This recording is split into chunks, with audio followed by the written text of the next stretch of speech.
첫 번째 이야기, 단 한 번의 실수. 옛날에 아주 가난한 어머니와 아들이 살았습니다. 어느 날 아들은 교회에 예배드리러 갔다가 공주님을 보게 되었습니다. 이야, 공주님을 직접 보니까 너무너무 아름다워. 하지만 아들은 감히 공주님에게 말을 붙일 수 없었습니다. 아들은 잔뜩 들뜬 얼굴로 어머니에게 달려와 말했습니다. 어머니, 저는 공주님에게 홀딱 반했어요. 저는 꼭 공주님과 결혼하겠어요.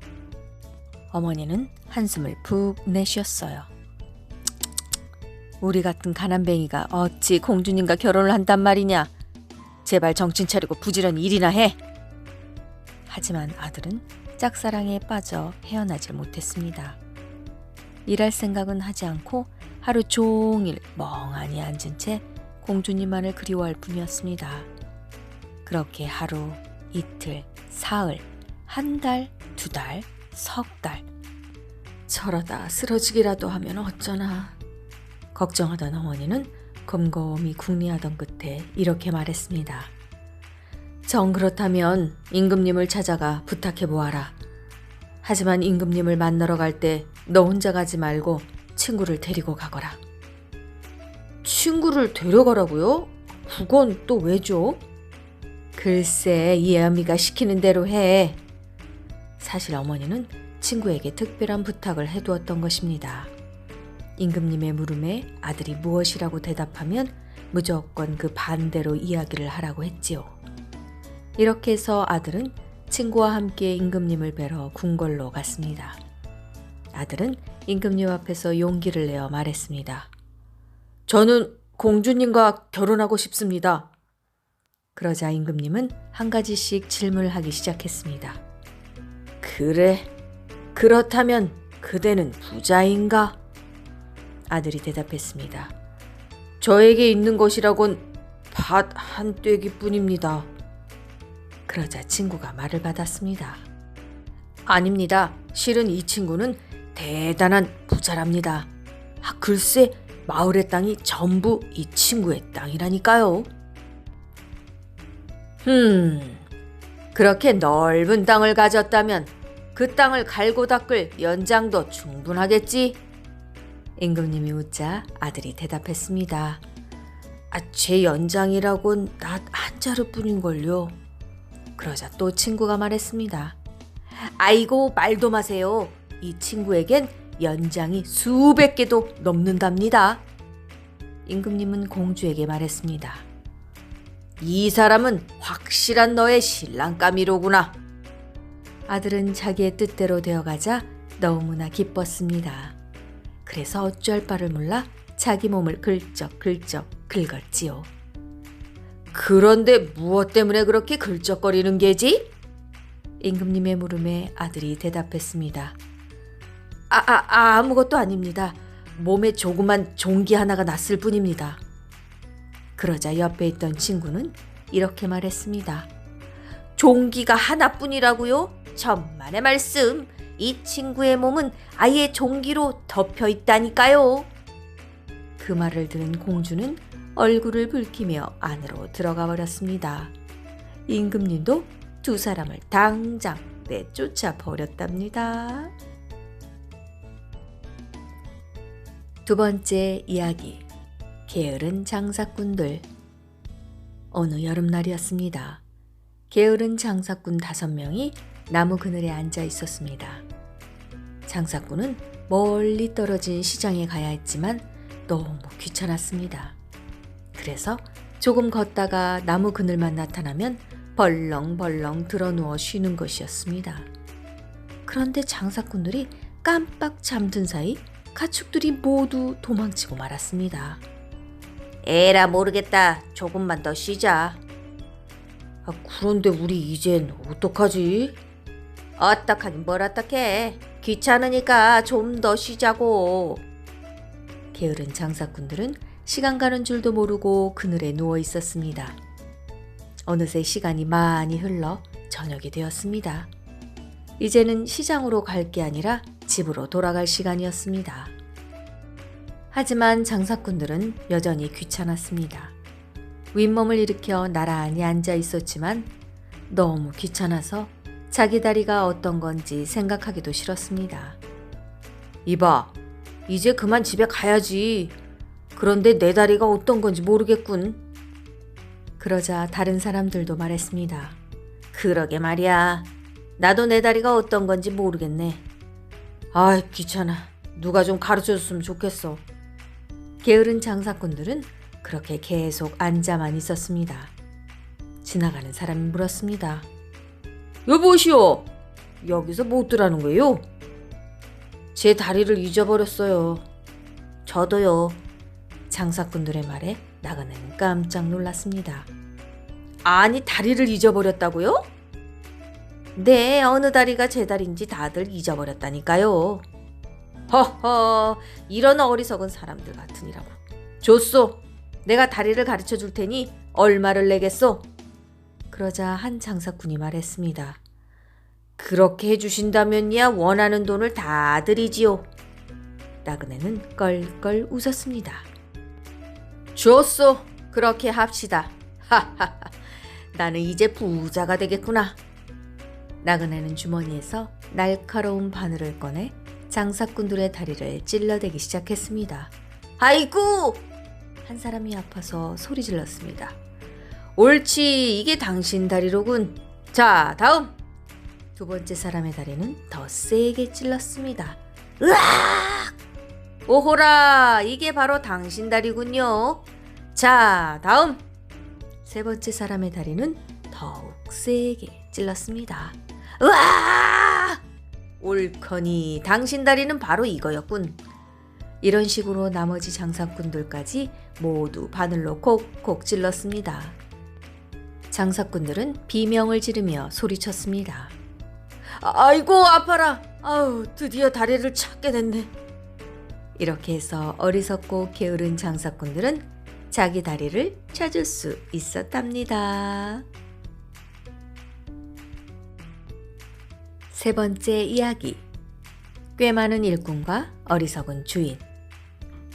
옛날 바하마 섬에 인정머리 없기로는 소문난 농부가 살았습니다. 그는 큰 부자였는데 늘 일꾼들에게 품삯을 적게 주고 일은 더 많이 시킬 궁리를 했습니다.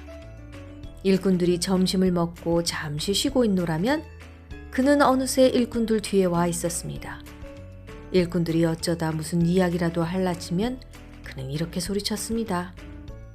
말은 적게, 일은 많이.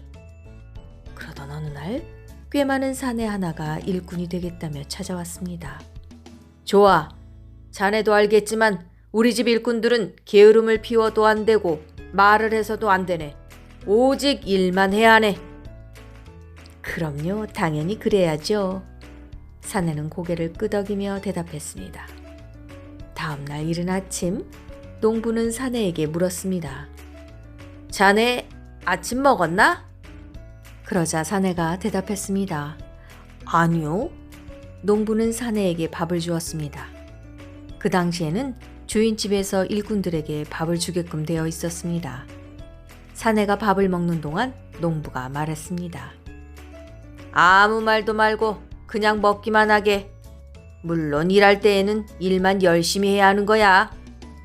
그러고는 사내가 밥 먹는 것을 보며 속으로 이렇게 생각했습니다. 히히히, 이제 너는 들에서 일하면서 다른 사람들과 이야기할 수 없을 거야. 잠시 후 사내는 밥을 다 먹은 다음 말했습니다. 자, 이제 일 나갈 준비가 됐습니다. 사내는 자리에서 벌떡 일어났습니다. 그러자 농부는 나름대로 꽤 한 가지를 생각해내고는 사내에게 물었습니다. 아차, 자네 점심은 먹었나? 사내가 대답했습니다. 아니요, 안 먹었습니다. 그럼 내가 자네 점심을 주겠네. 그래야 또 중간에 점심을 먹기 위해서 일이 끊어지지 않을 테니까. 사내는 배가 불렀지만 농부가 가져온 점심을 다 먹었습니다. 사내가 자리에서 일어나자 농부는 또다시 입가에 교활한 웃음을 띠면서 물었습니다. 아차, 자네 저녁은 먹었나? 아니요, 먹지 않았습니다. 사내가 대답하자 농부는 기다렸다는 듯이 말했습니다. 그럼 지금 먹게. 그래야만 중간에 일을 중단하지 않고 하루 종일 일을 할 수 있지. 농부는 푸짐한 저녁 식사를 내왔습니다. 사내는 너무 배가 불렀지만 먹은집스럽게 차려진 음식들을 하나도 남기지 않고 꾸역꾸역 다 먹었습니다. 그러고는 따뜻한 커피도 맛있게 비웠습니다. 자, 이제 아침, 점심, 저녁을 다 먹었습니다. 사내가 이렇게 말하며 자리에서 일어났습니다. 그러자 농부가 말했습니다. 그럼 어서 나가서 일을 하게. 이제 자네는 중간에 음식을 먹기 위해 쉬지 않아도 되네. 그러니까 하루 종일 아무 말도 하지 않고 부지런히 일만 하는 걸세. 알겠나? 하지만 사내는 껄껄껄 웃으며 대답했습니다. 주인님, 아시다시피 저녁을 먹은 뒤에 일하는 사람은 한 명도 없습니다. 저녁을 먹었으면 잠을 자야지요. 나도 역시 저녁을 먹고 나서는 일을 하지 않습니다. 이제 그만 잠을 자러 가야겠어요. 그럼 내일 뵙죠. 사내는 말을 마친 뒤에 뚜벅뚜벅 걸어 나갔습니다. 아니, 뭐야? 기가 막힌 농부는 그만 어안이 벙벙하여 멍하니 서 있었답니다. 네 번째 이야기. 옥수수 이야기. 빗돌과 짝골은 나이 많은 신이었습니다. 그들은 곡식을 보호하고 사람들도 보호했습니다. 어느 날 빗돌과 짝골이 사람들에 대해 이야기를 나누고 있었습니다. 그때 앵무새와 여우, 표범, 독수리가 찾아왔습니다. 이 네 마리 짐승은 모두가 얼굴만 짐승일 뿐 몸은 사람과 같았습니다. 앵무새와 여우, 표범, 독수리는 잔뜩 흥분해서 소리쳤습니다. 이것 좀 보세요. 저희가 나비보다 더 예쁜 소년을 발견했어요. 빗돌과 짝골은 네 마리 짐승을 따라 강으로 가보았습니다. 정말로 그곳에는 아주 예쁘고 사랑스럽게 생긴 소년 하나가 신나게 물장구를 치며 놀고 있었습니다. 아주 옛날에는 해와 달, 별, 꽃, 물, 짐승도 모두 사람과 같았답니다. 그래서 해는 강과 사랑에 빠져 잘생긴 아들을 낳은 것입니다. 그 소년이 바로 네 마리의 짐승이 본 아름다운 소년이었던 것입니다. 짝골이 물었습니다. 이 아이는 어디서 왔지? 그러자 강이 대답했습니다. 저와 해가 서로 사랑하여 낳은 아이랍니다. 빗돌과 짝골은 소년이 마음에 들었습니다. 이 아이를 우리와 함께 살도록 해주자. 이렇게 해서 소년은 빗돌과 짝골과 함께 살기 시작했습니다. 소년의 이름은 태호였습니다. 태호는 훌륭하게 자랐습니다. 청년이 된 태호는 빗돌과 짝골의 막내딸인 마이와 결혼을 하게 되었습니다. 마이, 이제 우리 강으로 가서 살자. 그곳에는 우리 어머니인 강의 노래를 하루 종일 들을 수 있어. 네, 그래요. 당신이 가는 곳이라면 어디든지 좋아요. 태호와 마이는 강으로 훌쩍 떠나버렸습니다. 이 소식을 듣고 빗돌과 짝골은 크게 화가 났습니다. 몇 달이 흘렀습니다. 빗돌과 짝골은 태호와 마이를 보기 위해 강으로 갔습니다. 그러나 어디에서도 두 사람의 모습이 보이지 않았습니다. 강가에는 노래에 맞춰 춤추는 두 그루의 나무밖에 없었습니다. 그러고 보니 두 그루의 나무는 참으로 잘생기고 아름다웠습니다. 한 나무는 다른 쪽보다 키가 더 컸고 작은 나무에는 부드럽고 긴 머리카락 같은 것이 나 있었습니다. 이 나무들은 태호와 마이가 변한 거예요. 그 아이들이 나무가 된 거라고요. 짝골의 말에 빗돌이 고개를 끄덕였습니다. 우리 딸을 이렇게 만들다니. 여보, 이 키 작은 나무가 우리 딸 마이예요. 그러니 우리 딸을 집으로 데려가서 잘 보살펴줘요. 두시는 나무 한 그루를 땅 위에 옮겨시며 정성껏 보살폈습니다. 나무는 쑥쑥 자라서 열매를 맺었습니다. 그것이 바로 옥수수랍니다. 사람들은 옥수수를 먹고 배고픔을 이길 수 있었습니다. 그런데 스페인 사람들이 이 나무를 발견해 유럽으로 가져갔습니다. 그 후로 더욱 널리 퍼져서 지금은 전 세계 사람들이 옥수수를 먹고 있지요. 하지만 태호가 변한 나무는 어떻게 되었을까요? 안타깝게도 아무도 보살피지 않아서 쓸모없는 잡초가 되고 말았답니다. 5번째 이야기, 백인과 인디언의 싸움. 어느 날 바다 건너 먼 나라에 백인 군인들이 인디언 마을을 습격했습니다. 백인 군인들은 인디언들을 닥치는 대로 때리고 마을에 불을 질렀습니다. 이 어리석은 인디언들아, 우리의 노예가 되어라! 하지만 인디언들은 누구의 노예도 되기 싫었습니다. 자기들의 땅을 지키며 평화롭게 살고 싶을 뿐이었습니다. 그래서 못된 백인들을 상대로 당당히 맞서 싸웠습니다. 그 때문에 피를 흘리며 죽어가는 이들이 많았습니다. 물론 백인보다는 인디언들이 훨씬 더 많이 죽었습니다. 백인 대장 알바라도는 화가 났습니다. 이런 고집센 인디언들 같으니 고분고분 우리말을 들으면 죽지 않아도 될 텐데. 그러나 인디언들은 계속해서 백인들과 맞섰습니다. 도저히 안 되겠군.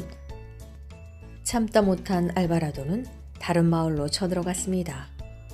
그런데 군대를 이끌고 마을로 가던 도중 알바라도는 숲속에서 한 인디언 소녀를 만났습니다. 까만 머리를 한 소녀는 너무나 아름다웠습니다. 첫눈에 반한 알바라도는 소녀에게 가까이 다가가려고 했습니다. 한편 소녀도 알바라도가 자기를 향해 다가오는 것을 보고 덜컥 겁을 집어먹었습니다. 소녀는 어렸을 때부터 백인들이 무섭고 잔인하다는 이야기를 들으며 자랐습니다. 저 백인은 틀림없이 나를 죽이려고 할 거야. 소녀는 서둘러 달아나려고 했습니다. 그러자 알바라도가 소리쳤습니다. 이봐, 인디언 아가씨, 나와 얘기 좀 하자고. 어서 이리 와. 싫어요. 소녀는 그렇게 소리치며 달아나기 시작했습니다. 알바라도는 당황했습니다. 그러지 말고 이리 와. 난 무서운 사람이 아니야. 거짓말. 당신은 백인이잖아. 인디언들을 죽이는 못된 백인이야. 알바라도는 고개를 절레절레 저었습니다. 그는 소녀와 정말 친구가 되고 싶었습니다. 백인이 다 나쁜 건 아니란다. 얘야, 난 너와 친구가 되고 싶다고. 알바라도는 진심으로 말했지만 소녀는 끝끝내 믿지 않았습니다. 아니야, 당신도 틀림없이 나쁜 사람일 거야. 알바라도는 슬슬 화가 났습니다. 이런 건방진 인디언 같으니라고. 그래, 내 말을 못 믿겠다 이거지? 알바라도는 도망치는 소녀를 쫓아 달리기 시작했습니다. 거기 서지 못해? 안 돼요. 따라오지 말아요. 알바라도는 고집센 인디언들에게 진저리가 났습니다. 소녀는 강물이 흐르는 골짜기 쪽으로 도망쳤습니다. 알바라도는 끈질기게 뒤쫓았습니다. 알바라도가 팔을 쭉 뻗어 소녀를 붙잡으려는 순간 소녀는 강물 위로 몸을 던지고 말았습니다. 붕덩. 강물은 소녀를 알바라도에게서 멀리 떠내려 보냈습니다. 이봐! 거기서! 거기서! 하지만 소녀는 들은 척도 않고 강물을 따라 멀리 도망쳤습니다. 에이, 고집센 인디언들 같으니라고. 이젠 강물까지 백인을 거부하는구나.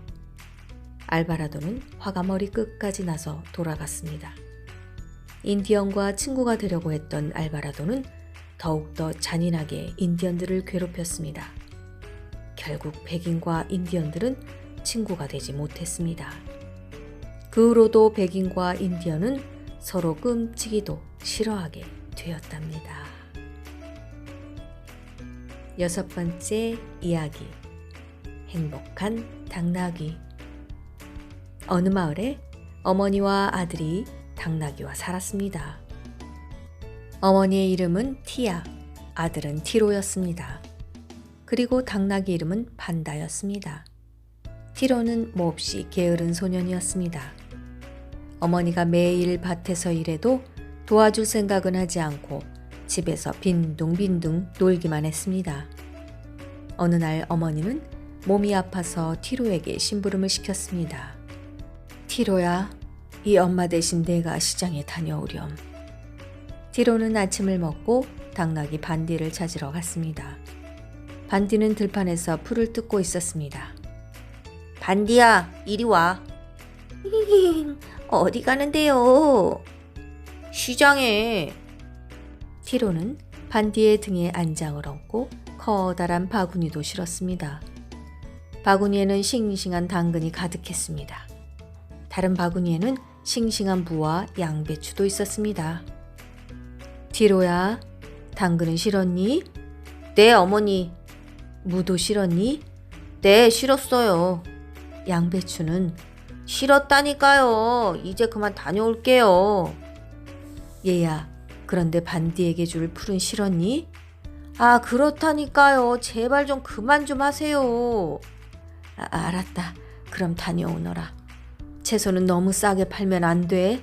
되도록이면 값을 많이 받아서 오렴. 티로는 잔소리하는 것이 듣기 싫어 투덜거리며 길을 떠났습니다. 시장으로 가던 도중 티로는 친구를 만났습니다. 두 사람은 나무 그늘에 앉아 종알종알 이야기를 나누었습니다. 마냥 신나게 떠드느라 시간이 가는 줄도 몰랐습니다. 결국 두 사람이 시장에 도착했을 땐 해가 뉘엿뉘엿 지기 시작했습니다. 두 사람은 또 쉬기로 했습니다. 티로는 반디의 안장을 벗기고 바구니도 내려놓았습니다. 티로는 피곤해서 곧 잠이 들고 말았습니다. 그러자 배고픈 당나귀가 울어댔습니다. 왜 그래, 시끄럽게. 배가 고파요. 티로는 반디에게 양배추를 주었습니다. 하지만 조금 지나자 또다시 반디가 울어댔습니다. 아, 뭐야, 또 배고파? 티로는 반디에게 물을 주었습니다. 그 다음에도 반디는 울어댔습니다. 화가 난 티로는 반디에게 당근을 하나 던져주었습니다. 맛있는 당근을 보자 반디는 욕심이 났습니다. 에이, 시끄러운 당나귀야. 다 먹고 제발 조용히 해. 티로는 반디에게 당근 바구니를 통째로 주었습니다. 덕분에 당나귀 반디는 맛있는 당근을 배불리 먹을 수 있었습니다. 다음 날 티로는 텅텅 빈 바구니를 보고는 깜짝 놀랐습니다. 하지만 이제는 어쩔 수 없었습니다. 풀이 죽은 티로는 빈 바구니를 싣고 집으로 향했습니다. 티로 뒤에는 당나귀 반디가 기분 좋게 웃으며 따라갔습니다. 당나귀 반디는 행복해서 마냥 웃었지만 집으로 돌아간 게으름뱅이 티로는 엄마에게 엄청 혼났답니다. 7번째 이야기, 옥수수로 만든 사람. 까마득히 먼 옛날 하느님은 산과 들을 만들고 강과 바다를 만들었답니다. 또 나무와 풀도 만들고 온갖 동물들도 만들었지요. 그것을 보고 하느님은 기뻤습니다. 하지만 어느 날 문득 세상을 둘러보니 뭔가 허전한 느낌이 들었습니다. 아무래도 뭔가 빠진 것 같아. 뭐가 빠졌을까? 한참을 생각하던 하느님은 그제야 알 수 있었습니다. 그래, 사람이었구나. 지금 당장 사람을 만들어서 이 아름다운 세상에서 마음껏 뛰어놀 수 있도록 해야겠다. 하느님은 무엇으로 사람을 만들까 생각하다 진흙을 퍼서 물을 조금 적셨습니다. 그리고는 밀가루 반죽을 하듯 주물럭주물럭 빚기 시작했습니다. 그러자 얼마 후에는 살갗이 까만 남자와 여자가 하느님 앞에 서 있게 되었습니다. 흑인 남자와 여자를 만든 것입니다. 야, 멋진걸? 하느님은 사람의 모습을 보고 무척 기뻤습니다. 흑인 남자와 여자도 기뻐하며 세상으로 가서 마음껏 뛰어놀았습니다. 그런데 얼마 뒤 갑자기 소나기가 내리기 시작했습니다. 굵은 빗방울은 나무와 풀을 적시고 흑인 남자와 여자의 몸에도 떨어졌습니다. 그러자 흙으로 만든 사람은 비를 맞아 흐물흐물 녹아내리고 말았습니다. 아이쿠 저런! 하느님은 녹아서 다시 흙이 되어버린 사람을 보고 혀를 찼습니다. 흙이 아니라 다른 것으로 만들어야겠는걸. 하느님은 머리를 감싼 채 곰곰이 궁리했습니다. 옳지, 그렇게 하면 되겠군. 하느님은 나무 껍질을 벗겼습니다. 그러고는 나무 껍질을 엮어서 남자와 여자를 만들었습니다. 나무 껍질로 만든 남자와 여자는 비에 젖어도 녹지 않았고 물 위에도 잘 떠서 헤엄을 치기에도 좋았습니다. 하지만 이번에도 곤란한 일이 생겼습니다. 나무 껍질로 만든 사람은 너무 가벼워서 바람이 불면 이리저리 휙휙 날아가 버리는 것이었습니다. 또 비가 아주 많이 내리면 물 위에 둥둥 떠서 아무 곳으로 흘러가 버리기도 했습니다. 그러던 어느 날 화산이 터지면서 물과 바위와 물을 토해냈습니다. 그 바람에 나무 껍질로 만든 남자와 여자는 불에 활활 타버리고 말았습니다. 이런, 이번에도 안 되겠는걸. 나무 껍질로 만든 사람은 진흙으로 만든 사람보다 못해. 하느님은 며칠 동안이나 궁리하고 또 궁리했습니다. 아, 불에도 타지 않고 물에도 녹지 않은 인간을 만들어야 해. 그러다가 하느님은 마침내 좋은 생각이 떠올라 무릎을 탁 쳤습니다. 그래. 왜 진작 그 생각을 못했을까? 옥수수로 만드는 거야. 하느님은 잘 익은 옥수수를 따서 남자와 여자를 만들었습니다. 몸 빛깔은 옥수수처럼 탐스럽고 입속의 이는 옥수수처럼 가지런했지요. 그리고 머리는 옥수수의 털처럼 부드러웠고 옥수수로 만든 사람은 비를 맞아도 녹지 않고 바람이 불어도 날려가지 않았습니다.